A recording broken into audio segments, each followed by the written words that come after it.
Bismillahirrahmanirrahim. Assalamualaikum warahmatullahi wabarakatuh.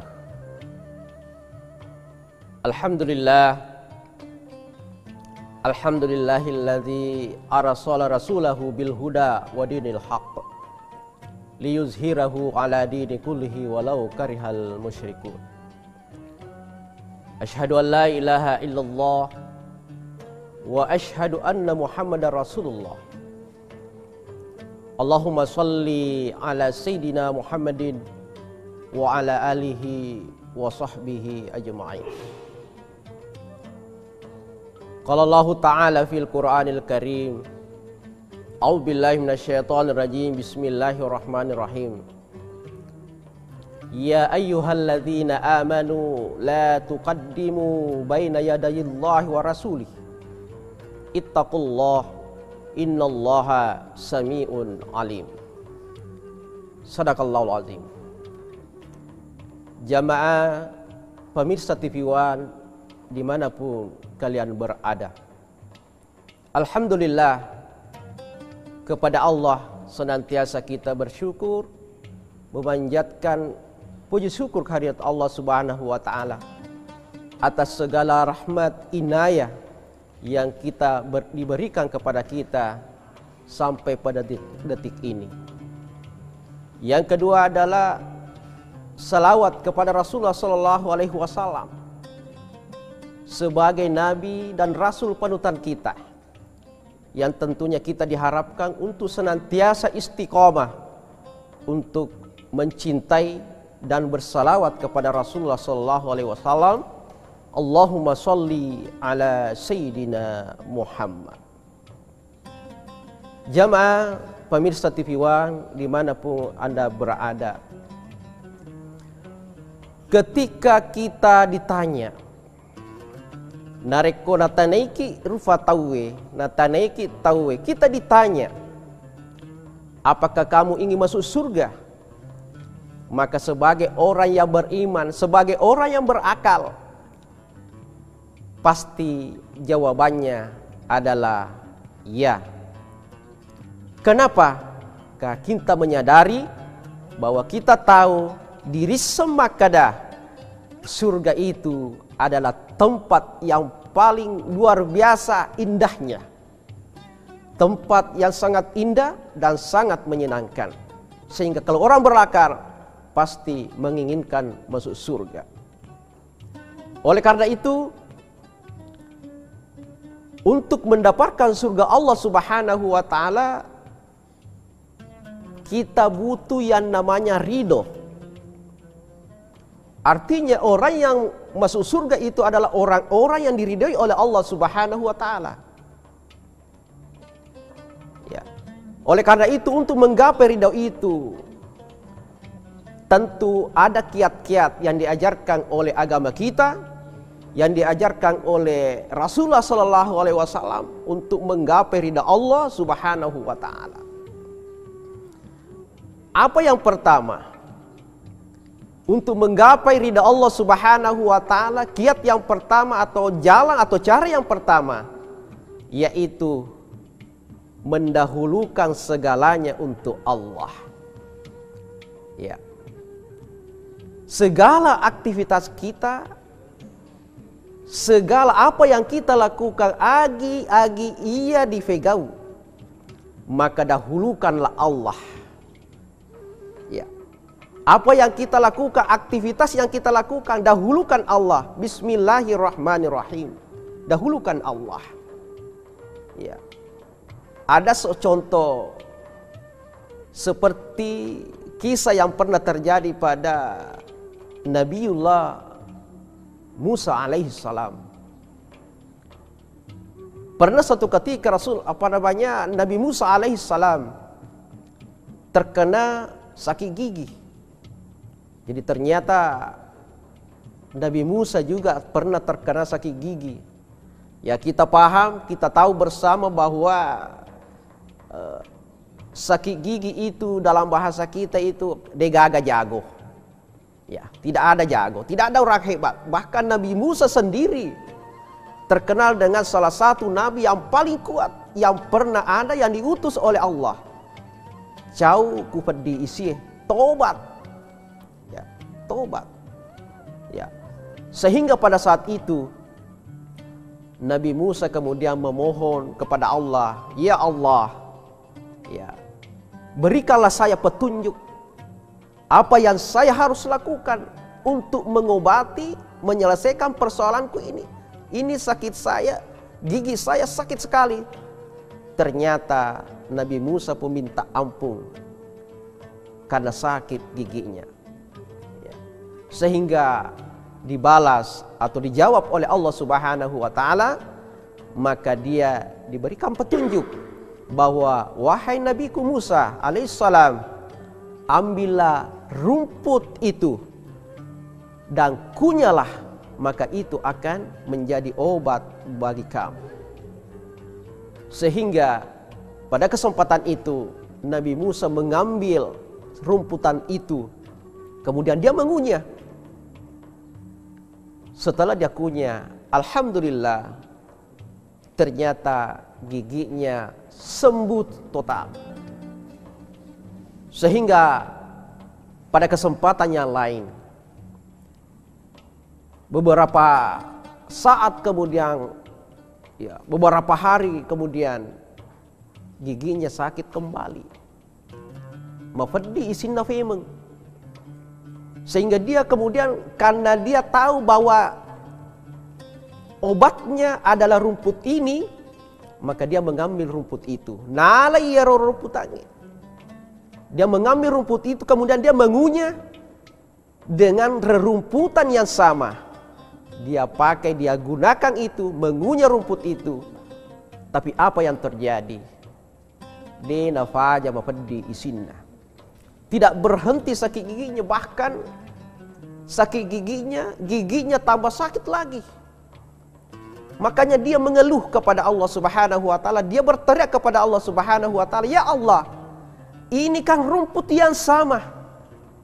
Ya, ini kan rumput yang sama yang saya gunakan untuk mengobati gigi saya ketika dulu sakit." Apa jawaban Allah? "Wahai Nabiku Musa alaihissalam, beda. Dulu biasa ketika kamu ingin memakai, kamu melapor dulu sama saya. Kamu lapor dulu, kamu meminta izin kepada saya untuk mendapatkan berkah daripada rumputan ini.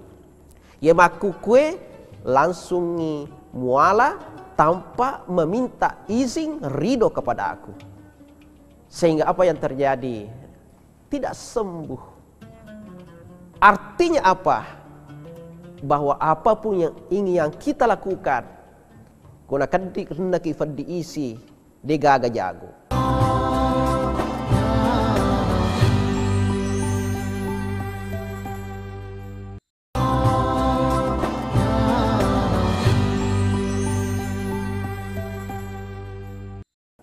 Ketika orang kena sakit gigi, coba saya tanya, ketika kita sakit gigi, siapa yang kita ingat?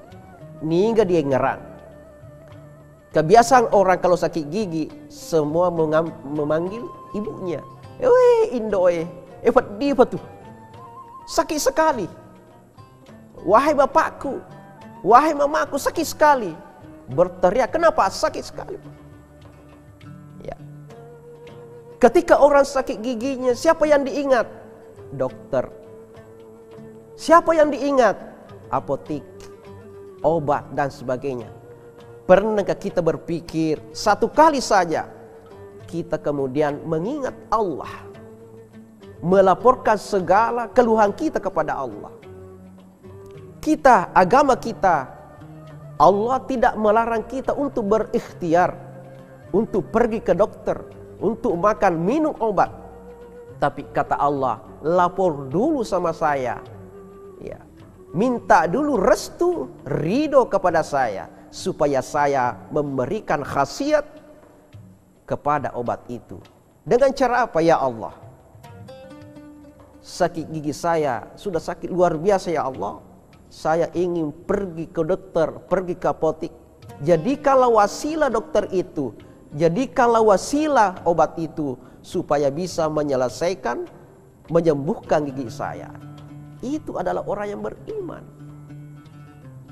Ya. Karena kenapa? Tentu kita paham bahwa yang mendatangkan, memberikan sakit itu adalah Allah. Maka tentunya yang bisa memberikan menyelesaikan persoalan ini adalah Allah. Satu ilustrasi umpamanya, ketika atap kita bocor, kemudian hujan, maka tentunya akan turun hujan di dalam rumah kita melalui atap yang bocor itu. Pertanyaannya adalah bagaimana kita menyelesaikan persoalan itu? Ada orang dia mengambil ember untuk menyelesaikan persoalan itu, mengambil baskom untuk menyelesaikan persoalan itu supaya tidak tergenang air di dalam rumahnya. Tapi ternyata itu bukanlah menyelesaikan masalah, bahkan akan menambah masalah. Tapi bagaimana orang yang cerdas, narekomaca tahuwe, ya, narekomacewi, pasti apa yang dilakukan? Pasti dia akan naik di atas genteng, di atas seng untuk menutup lubang itu, karena sumber masalah ada di lubang itu. Itu orang yang cerdas.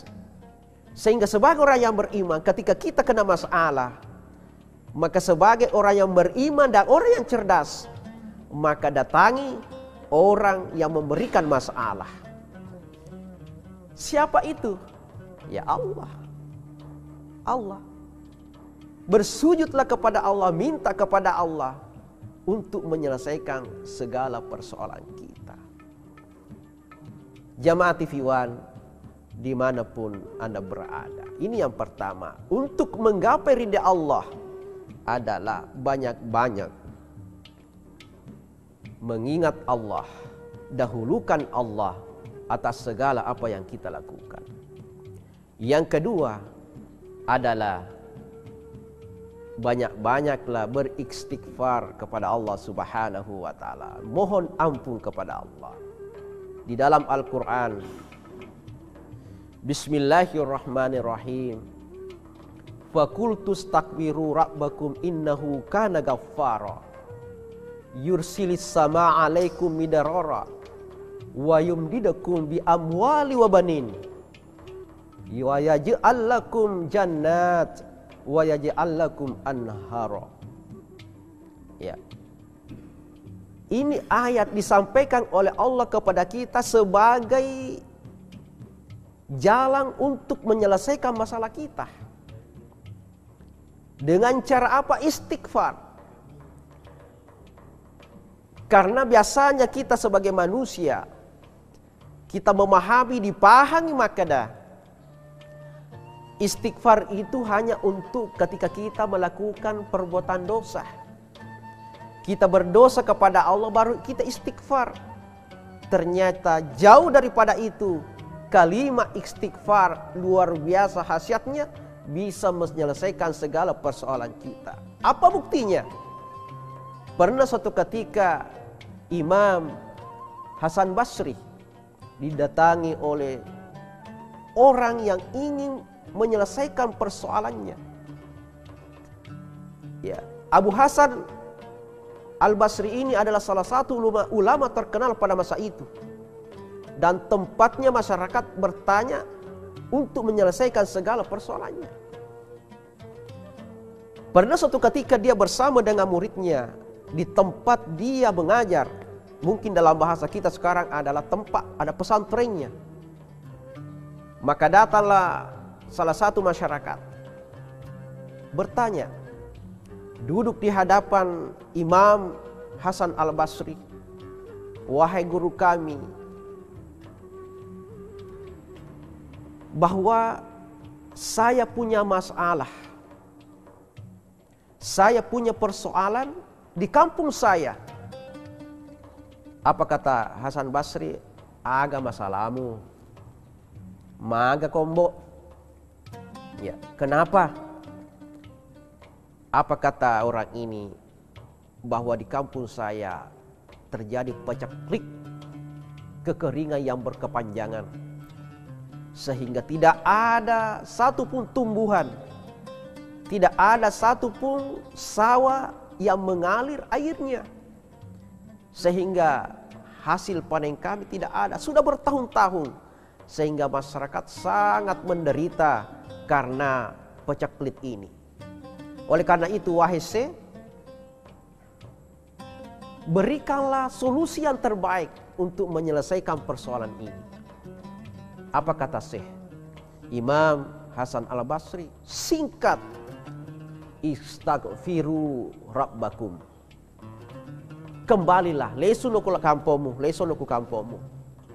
Padangi masyarakat, padangi si kampomu, padangi bainemu, padangi keluargamu, kasih tahu masyarakat. Ajari keluargamu, istaghfiru rabbakum. Beristighfarlah kepada Allah Subhanahu wa ta'ala.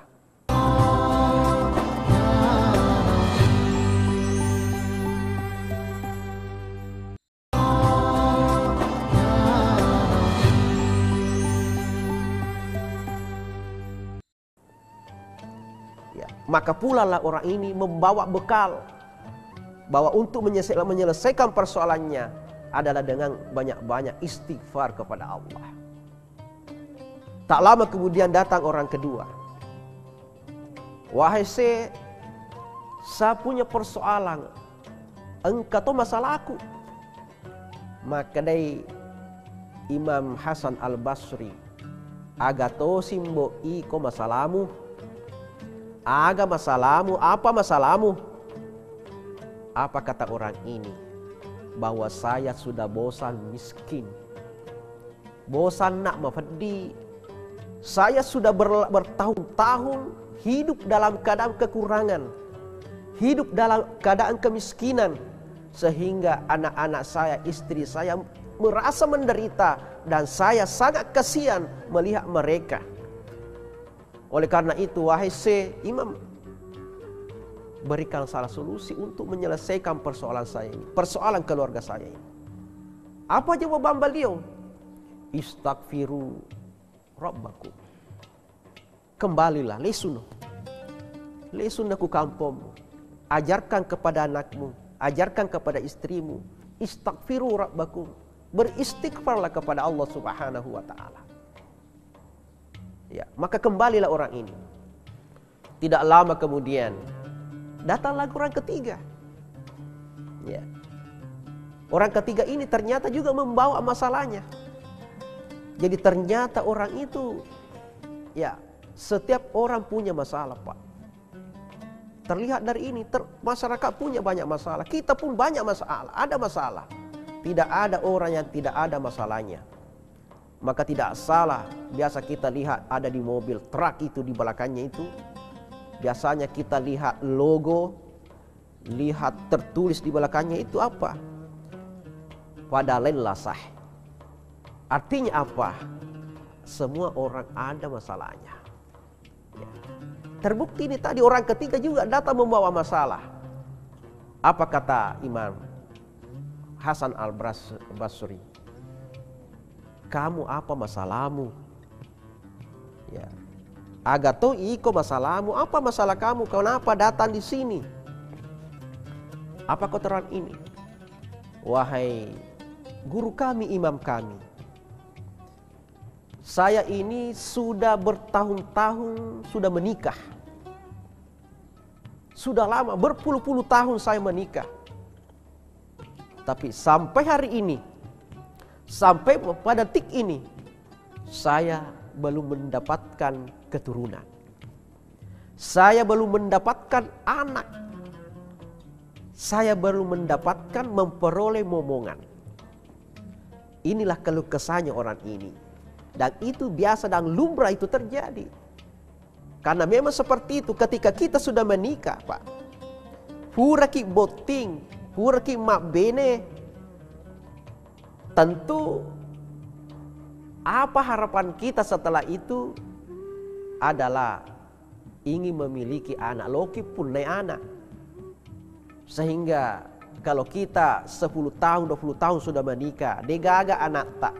Jok kaki botingnya, kita pergi ke pengantin, selalu orang bertanya, berapa mi anakmu? Siaga nih anakmu? Nah, ini menjadi beban buat kita. Ketika kita belum mempunyai keturunan, ada penyakit was-was, penyakit stres bisa datang. Kenapa? Karena impian kita setelah menikah adalah ingin memiliki bobogan. Ini tadi orang tidak ada anaknya. Wahai Syekh, selesaikan persoalanku kodong, kasihan. Apa kata Syekh Imam? Bahwa pulanglah, ajarkan kepada istrimu dan lakukanlah untuk dirimu istaghfiru rabbakum, beristighfarlah kepada Allah Subhanahu wa taala. Maka pula lah orang ini membawa berkah, membawa kunci persoalannya, ya, dengan harapan besar supaya persoalannya bisa diselesaikan oleh Allah. Maka setelah kepergian orang ketiga ini tadi, maka datanglah muridnya Imam Hasan Al-Basri. Wahai guru kami, ya, kami tahu bahwa wahai guru kami, kita itu punya ilmu yang sangat mendalam tentang agama Allah, pengetahuan agama dan sebagainya, mendalam sekali. Tapi tadi saya mendengarkan dari ketiga orang yang bertanya tadi, telu tomaku tanah, dengan perbedaan pertanyaan, persoalan yang berbeda, degaga pada masalahnya, tapi jawabannya sidimi. Hanya satu jawabannya, istaghfiru rabbakum. Ya. Apa kata Syekh Hasan Al-Basri? Bahwa wahai muridku, saya tidak punya hak untuk memberikan persoalan kepada seorang hamba kecuali itu adalah jalan yang diberikan oleh Allah. Maka oleh karena itu Allah memberikan jalan terbaik untuknya. Apa itu? Istaghfiru rabbakum. Ya. Beristighfarlah kepada Allah. Dengan cara apa tadi? Apabila kita ada masalah. Ya. Ketika yursilis sama alaikum midarara, kekurangan atau kekeringan, paceklik, maka Allah akan menurunkan hujan untuk kita. Ya. Wa yumdidakum bi amwali wa banin, kekurangan harta, bi amwal, kasiasiki, wa bani, anak-anak kita tidak punya anak, maka Allah akan memberikan persoalan, menyelesaikan persoalan kita dengan cara apa? Istighfar. Kemudian yang terakhir, untuk mendapatkan ridha Allah Subhanahu wa taala, sebagai seorang hamba harus banyak-banyak bersyukur kepada Allah Subhanahu wa taala. Dalam Al-Qur'an dikatakan Allah Subhanahu wa taala, la in syakartum la azidannakum wa la in kafartum inna azabi lasyadid. Kalau kalian bersyukur, saya tambahkan. Tapi kalau kalian kufur, kalian mengingkari pemberianku, sesungguhnya azabku sangat pedih. Jamaah TV One dimanapun Anda berada, inilah kira-kira yang saya sampaikan. Dan sebagai kesimpulan bahwa kalau kita mau mendekati Allah, mendapatkan ridho Allah Subhanahu wa taala, minimal 3 yang harus kita miliki adalah, yang pertama adalah dahulukan Allah, yang kedua adalah berbanyak-banyaklah beristighfar kepada Allah Subhanahu wa taala, dan yang terakhir adalah banyak-banyaklah bersyukur atas segala limpahan rahmat yang diberikan kepada kita. Inilah yang saya sampaikan, mudah-mudahan ada berkahnya. Dan mohon maaf atas segala kekurangan. Wabillahi taufiq wassaada. Wallahu muwaffiq ila aqwamit thariq. Assalamualaikum warahmatullahi wabarakatuh.